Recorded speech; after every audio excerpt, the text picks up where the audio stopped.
I don't think that anyone who has ever played Half-Life 2 did not know what Alex Vance looked like ahead of time. Long before, perhaps even a year before the game was released, her picture was ubiquitous on the internet. Well, the parts of the internet that were concerned with Half-Life 2. It was really a pity, because while something like this would not have been completely unexpected, it still would have been a rather pleasant surprise to find ourselves rescued from the Phil's cattle prod attack by a new sidekick, who's actually a lovely young woman. This first meeting really sets the stage for everything we will subsequently find out about Alex, especially that while she is young and lovely, she has also been hardened by the Combine occupation, and is resourceful, tough, and an excellent fighter. Obviously, she did not have much trouble dispatching 5 or 6 of the filth completely by hand, although I guess she would not be a proper video game character if she were not capable of at least that. As we follow our new friend to what we can only hope is safety and good times, we see for the first time the Lambda insignia spray-painted on the wall as a sign of the Resistance.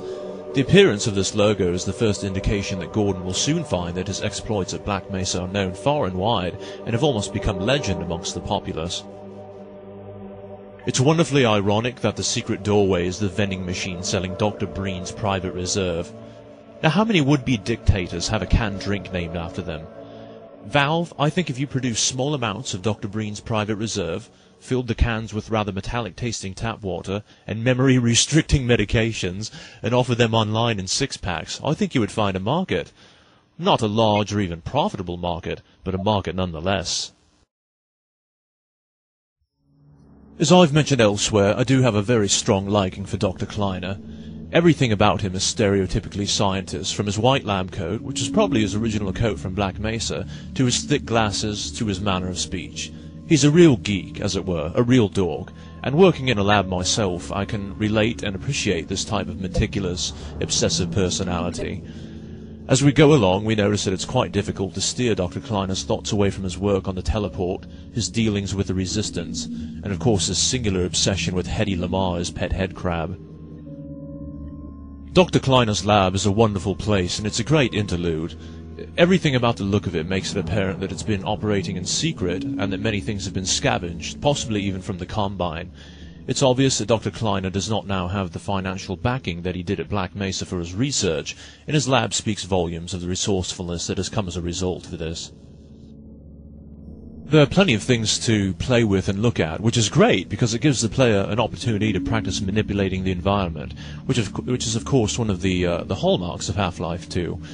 There's the small-scale model of the teleport, which transports not only the cactus plant but any other object you can manage to fit on the small teleport's pedestal. One of my favourite things about the lab is the cork message board on the door to the teleport room. There's Dr. Kleiner's little doodle of Lamarr, his post-it note message to find her some more watermelon, which head crabs must like, as melons resemble a head, I suppose, in relative shape and size. Alex's childhood collage of Dr. Kleiner, and Dr. Kleiner's appearance on the cover of Popular Scientist magazine. From about the time we enter the teleport chamber onward through the rest of the game, the people around Gordon become exceedingly impatient and can scarcely wait a moment to hurry Gordon another step forward on his journey. Every time he talks to someone from this point forward, it's all, "Hurry up, Gordon, and get a move on, Dr. Freeman." I can understand that Gordon needs to complete his different tasks with all possible haste, but the relentlessness with which the people, and even Vortigons, hurry him along becomes rather extremely annoying. You know, sometimes I just want to have a look around. Sometimes I just need some Gordon time. After Alex successfully teleports to Black Mesa East, I'm starting to feel quite confident that things are going to go smoothly from here on out. Indeed, even the skeptical and impatient Barney is already back to his wisecracks, this time about our switch-throwing abilities. Now, even though I just did this several times in the first Half-Life, I'm still giddy at the opportunity to teleport anywhere, especially anywhere where Alex is located.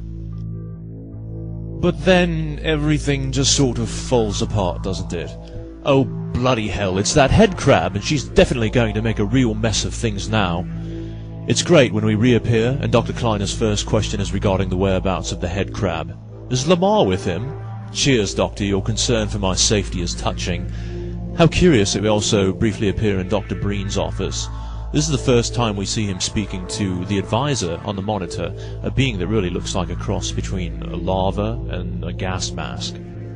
Actually, I guess it's more like a larva wearing a gas mask.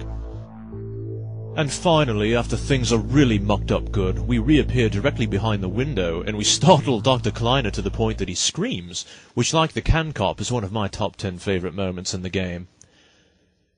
Oh, well, I'll tell you what, this has really been a tough morning for Gordon. I do hope things start to improve.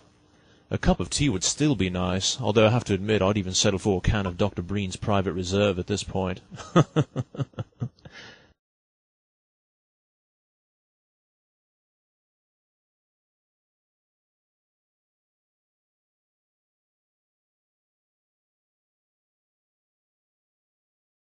Despite the fact that the Combine now occupy the Earth, there must still be quite a few Home Depots open if Barney is so easily able to procure himself a crowbar. Of course, he is working undercover for the filth, so perhaps he still has ready access to these sorts of destructive implements. Despite the origin of the crowbar, it's great to have it back, as nothing else so ardently symbolizes Gordon's fight against injustice. Well, injustice and zombies. And of course, it simply feels good to be armed once again. When I was a child, I used to be fascinated by the world I imagined being underground, the world of the trains and the sewers, and the places where the storm drains and my dead goldfish went. It's a place I never found out much about as a child, and this curiosity has lingered into my adult life. I think this fascination with the world beneath the streets was part of the reason I so enjoyed the root canal chapter. And also the name root canal, of course, being a great pun. Is it the root out of City 17, or is it the horrifying dental procedure? A lot of the structure we see underneath City 17 looks very old indeed, a lot of 19th century, perhaps even older masonry work of different qualities. There are some newer additions, of course, as well, as there always are in these types of places, like the great rusty pipes, which I'm particularly fond of, as I love the colour of rust. The textures are really great in Root Canal, and being a painter myself, I really do appreciate the considerable effort that went into them, so my many compliments to the Half-Life 2 texture artists. It seems fitting, with everything that we know about events so far, that one of the first things we encounter on our journey through the canals is police brutality. Of course, this scene immediately excites our anger, which we take out on the filth in question with our newly acquired crowbar, and then steal his partner's gun. I wondered at first how much worse it would have been if instead of the man, the cop was beating the woman with his gun, and I wonder if it was the filth, or if it was Val that decided that certain moral standards still had to be adhered to. A little further on we see what I called the massacre, and this is the summary execution by the police of a number of Underground Railroad members. But despite that event, and for some reason, I think if the cop here were beating the woman with his gun, it simply would have been too dramatic, somehow worse even than the execution. Well, now that we've killed 2 policemen, I suppose there's really no turning back, so we may as well just go nuts. One of my favourite things to do is to let these 3 filth get run over by their own bloody train. And to me, the fact that these 3 would run down an active train track with no siding speaks volumes about how amateurish a police force they actually are. When I look at the civil protection in Half-Life 2, I see a collection of high school bullies, security guards who weren't cut out for the police academy, and a hodgepodge mixture of sociopaths, petty thugs, and other assorted jerks. I think those who willingly went into the Combine service were just these sort of people. As we make our way out of the city, we seem to be travelling through increasingly industrial areas which create a wonderful atmosphere. Everywhere you see little reminders of the quote-unquote 7-hour war with the Combine, such as collapsed bridges, overturned automobiles, old train cars, and other mixed junk. Now, I've done a bit of so-called urban exploration in my time, so I definitely appreciate old, filthy industrial areas. One of my favourite views is that of the substation with its line towers and transformers. It must have been a lot of work to create this, but it's wonderful to look at. It's really a great model. Just like in real life, in Half-Life 2 there are hundreds of barrels full of flammable material just lying around, waiting to catch on fire or explode with only the slightest provocation. I think there are probably more exploding barrels per capita in the Root Canal chapter than any other part of the game. It's a very dangerous situation, but with a certain degree of care they can be used to your advantage. As booby traps, as pest control, to clear the way of debris, and of course to clean up the filth. There are a couple of great puzzles in Root Canal, such as the room full of exploding barrels and the drain pipe you must fill with water to get through. The example I show here, that of the room with the giant seesaw, is more of a curiosity, I suppose, than a puzzle, because the answer really is quite obvious. However, it does give a chance to highlight the game's physics, which of course are such an important part of Half-Life 2.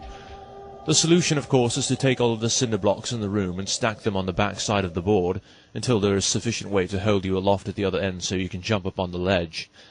However, the quicker method, and given at the rate at which everyone is hurrying you along, seemingly the more prudent solution is simply to stack 4 cinder blocks along the wall and then jump your way to freedom. Rather suddenly, we're introduced to the Manhack, a sort of robotic, twirling, razor-bladed drone of death. Only the Combine, I think, could dream up something as cruel as the Manhack, which doesn't seek out Resistance members and kill them outright, per se, but merely cuts them to ribbons, leaving them scarred, possibly with rather deep wounds and potentially gruesome staph infections from living in the sewers. It's a good thing we've got that HEV suit on. You'll notice throughout the game that many citizens' clothing and skin bear the scars of former Manhack attacks, which gives some indication as to how often these implements are deployed.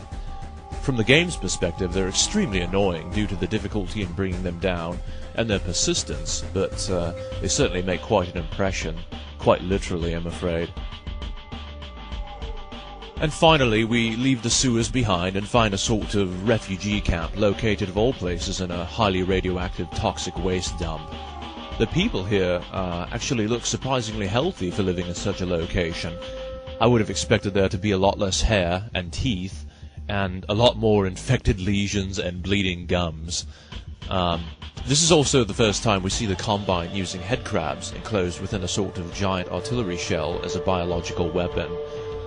For all of the Combine's ruthlessness, they really do not have very efficient weapons. All the headcrabs do is create the equal number of zombies, leaving everyone with a wholly new problem. And of course, we encounter this poor fellow, and try as you may, there's no way to shoot the headcrab off his head without killing him as well. It's a pity, because maybe he'd seen my goldfish.